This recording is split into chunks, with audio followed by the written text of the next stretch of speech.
happy Monday. I hope everyone had a safe and fun weekend. Welcome to It's All Good. I'm Morgan Babineau. This week we'll kick things off with a few cool events from over the weekend. Let's begin in Calcasieu Parish. At the Lake Charles Event Center, a health and wellness festival designed to inspire movement, recovery, and self-care. There was a 5K run followed by live fitness and wellness classes. Seasoned athletes and those just starting out on their wellness journey got to learn from one another. What I like about events like this is you can go to one place and see a lot of different demographics, a lot of different offerings, but you also take away the element of I'm nervous, I'm anxious about going into a place I've never been, I don't know anyone there, or if you don't understand what they offer. But again, at the end of the day, if we can all come together at a place like this or events like this where we just kind of share the knowledge and help everyone, that's the whole point. And a brand new event is expected to be announced later this spring. Staying in Lake Charles, Mallard Junction Park just got brand new magnolia trees and a new painted bench. It's all a gift from the Omega Psi Phi fraternity in honor of the chapter's 70th anniversary. One member says he is honored to be able to do this for his community. Definitely is a joy to make sure we give back to the community because, like I say, growing a tree, you know, this is going to be here for years. I mean, years after we are gone. So this is something that our grandkids and great-grandkids going to really enjoy. So everybody can also come in and enjoy this park and make sure it's utilized and we can all, you know, make it grow bigger, better for the future. The chapter officially turned 70 yesterday. And Modern Woodmen teamed up with the Allen Parish Airport to host a free fly-in event for the community. Guests were able to enjoy free jambalaya, live music, and best of all, free plane rides for the kids. Luke Lonergan spoke with us about getting kids interested in aviation. Something that's really important to us is investing in the next generation and showing children another path in life, kind of expand what they might be thinking about, and seeing aviation is a really cool and exciting growing area. So we wanted to showcase that, give them something else to do that they might not think about. Lonergan says they hope to make this an annual event. And in Jeff Davis Parish, the McBurney Memorial Library has just opened a new addition to its facility. Brendan Brown spoke with the library director about the project over in Welsh. A new facility is available for meetings and youth programs at the McBurney Memorial Library in Welsh. While the main library building has stood since the 1970s, the new space gives librarians more room to work. The project has been in the works for a while. When I had the foresight to plan ahead and start saving money, and we're just excited after a decade of work to finally come to fruition and have something for the public to enjoy. So we're really excited about it. Jeff Davis Parish Library Director Michael Stanton says the new building took 13 months to construct and cost nearly $1.3 million of tax dollars. And it was actually a cost savings. Building a new facility rather than renovating the old one was cheaper. It was over $3 million was the estimate of what it would cost, and that had to do with foundation issues and things tying into that old building. The new space comes with a larger meeting room that can fit a capacity of up to 80 people, 2 private meeting spaces, a kitchen, and a storage room. For me personally, it's a chance that we can supply needs that are in the community that before we couldn't supply. Jean Stout has been working for the McBurney Library for 11 years, and she says the new building will help their larger programs. Because the library is a safe place for a lot of the children. If they're not here, they're going to be out in the streets, getting into trouble. So we try and provide a warm, welcome atmosphere. In Welsh, Brendan Brown, 7 News. Now let's travel to Cameron Parish. Sometimes you discover something so unique that you just have to share it. Well, that's the case for one Lake Charles couple whose recent discovery connects them all the way to the United Kingdom. Haley Jefferson has the story. Last week, Dale Hoffpower was out making deliveries in Cameron Parish. He says as he passed through Holly Beach and Johnson Bayou, he noticed a piece of driftwood. So I said, well, I'll come back and get it after I make my delivery. So I came back, picked a piece of driftwood up. That's when Hoffpower discovered a glass bottle with a message in it. I could see a little diagram and stuff. I was like, wow, that's pretty cool. So I picked it up. and it had barnacles and stuff on it and stuff like that. So I pulled all of them off and stuck it in the truck, and I said, well, I'll get to it when I get home in the afternoon. In the bottle was 2 papers. One was a drawing of a boat. The other was a letter written by the Hardy family. The letter explains that the Hardy family is heading home after spending 12 months aboard, sailing from the United Kingdom to the Balearic Islands. This bottle was tossed overside in Cabo Rosa, Portugal, near Coscos. Said, please let us know how far it travels. And he lists his email and then his home address, and it just says, thanks, the Hardy family. Although an email was provided in the letter, Lynn Huffpower says it was no longer active when they tried to reach out. So they started researching for possible contact information. I have a friend that I work with. I said, I need your help because we do not do social media.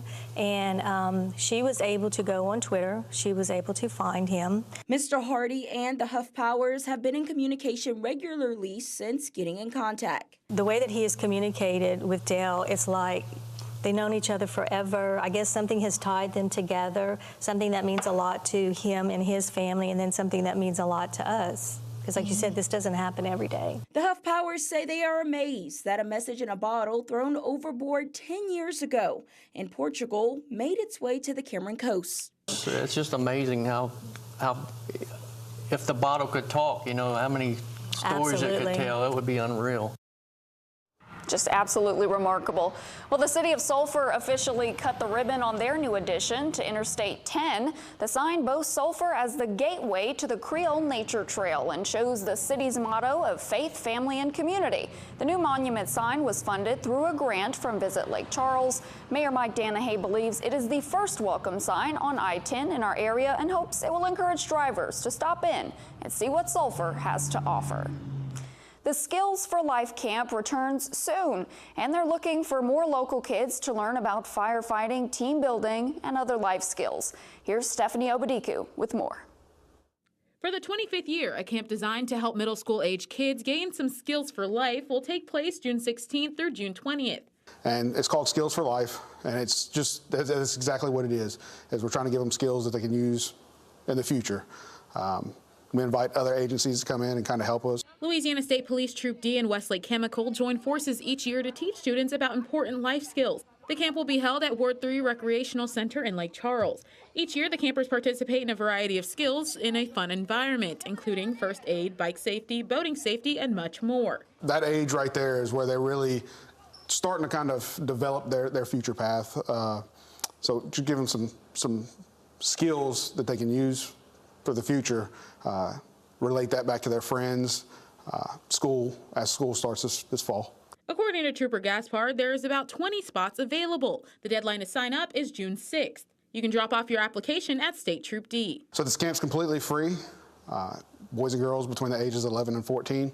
They've provided food. You don't even have to give them breakfast in the morning, send them to us. Westlake Corporation is very great. They provide the breakfast, the lunch, and the afternoon snacks, so plenty to eat. In Lake Charles, Stephanie Obadiku, 7 News. If you're interested in signing up a kiddo in your life or want more information on the camp, you can visit our website, kplctv.com. A 12-year-old James Granger from DeRidder got to travel to the U.S. Capitol last week to compete in the Scripps National Spelling Bee. Granger, a 6th grader, not only got to participate in the competition, but also got to see some pretty cool sights. When asked why he enjoyed spelling and why he enjoyed going to the Capitol, he had quite a simple answer. I just like to study them a lot and read. I can memorize them good. I got to go to Washington, D.C. and see like the monuments and all and I'm going to be able to go see the museums and stuff. The competition finals were on Thursday of last week.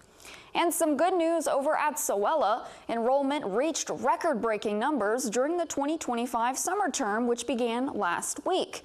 The increase from the previous summer's enrollment was nearly 29%. The programs that saw the highest growth in registrations were the Aviation Maintenance Program, Business Administration, and Culinary Arts. Sowella is also experiencing growth in the number of summer credit hours taken, with a 26% increase from this same time last year.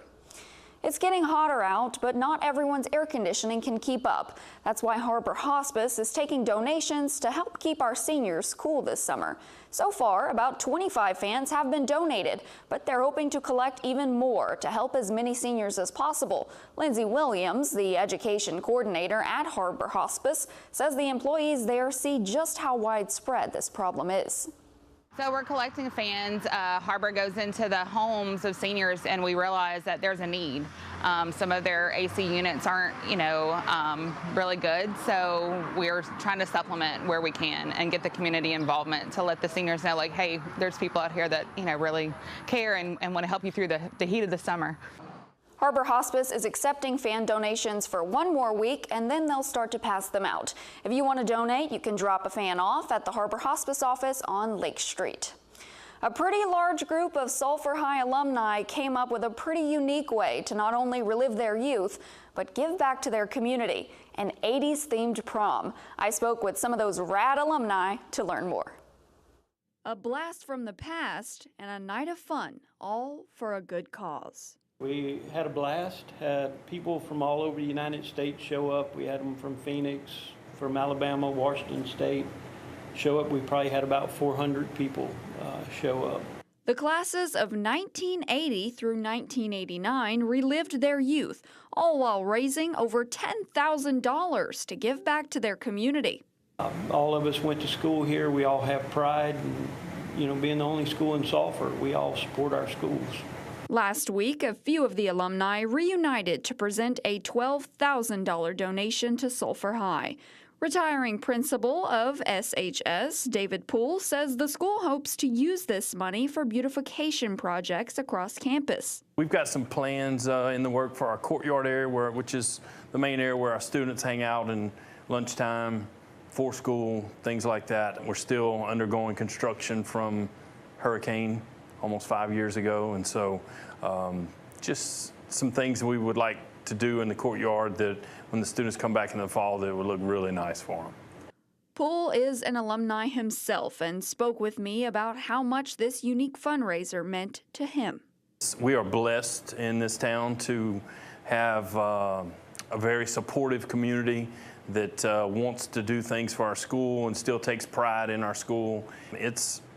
It's been meaningful to me to be principal here, and then it's always great to see when we have the community support. The 80s alumni group hopes to continue this tradition, hosting a prom fundraiser every 2 years. Well, it's time for our good sports news. In just a couple of weeks, professional softball will be played right here in Southwest Louisiana when the Athletes Unlimited Softball League heads to Sulphur. Justin Margolis caught up with local softball coaches to talk about what this means for our area. On June 12th and the 13th, the Athletes Unlimited Softball League will be coming to Sulphur and will provide prep players the opportunities to see pro players in action.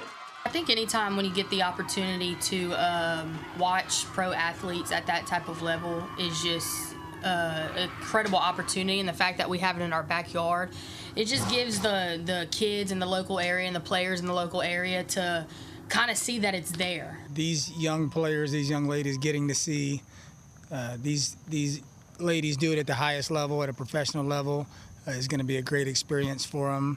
Like you said, being able to put their eyes on some professional athletes, the way they do things, the way they approach their business, ask them some questions is going to be a once-in-a-lifetime experience for them. Former McNeese All-American Erica Piancastelli is making her return to the lake area as well to play in the upcoming 2 games, giving local players a chance to see her play in person. I just think it gives them an opportunity to see that it's possible if that's something that they want to go do. And Erica Piancastelli is a very well-known name around here, and so for them to be able to see her on our home turf, I think it's just exciting. Southwest Louisiana is a big softball community, and it is clear that the community is excited to support events like this in the lake area.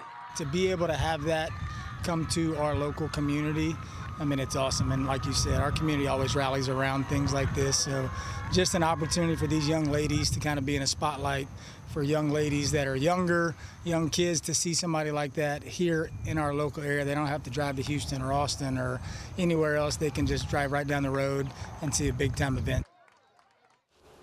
And now it's time for our sports persons of the week, where last week our Devin DeStefano caught up with the McNeese track and field athletes Marcus Francis and Jaden Powell. McNeese track and field athletes Marcus Francis and Jaden Powell qualified for the outdoor NCAA track and field East first round in Lexington, Kentucky. It took years and years to prepare for this moment, but now to see it all come together is a special moment in my life. It being my senior year, especially with how this season started, it didn't really start the way I wanted it to, but being able to finish strong and just being able to get in that top 25, because I am top 25 in the region, just being able to get in there, it means the world. Powell competes in the 400-meter hurdles and qualified last season as well. He says it was a learning experience. At regionals, it was kind of surreal seeing the people that I've watched on TV, and it was surreal racing against them. But now I'm prepared, and I know I belong. Francis competes in shot put and is making his debut in the NCAA track and field meet. He says getting to represent McNeese on a national stage is a true honor. Not many people that comes out of Lake Charles, they just make to the biggest stage in their career. Not many people make it this far in their career. So for me, just be a local at the local college means a lot to me and everyone who's been here. Another major accomplishment for Francis was being named the Southland Conference Men's Outdoor Performer of the Year.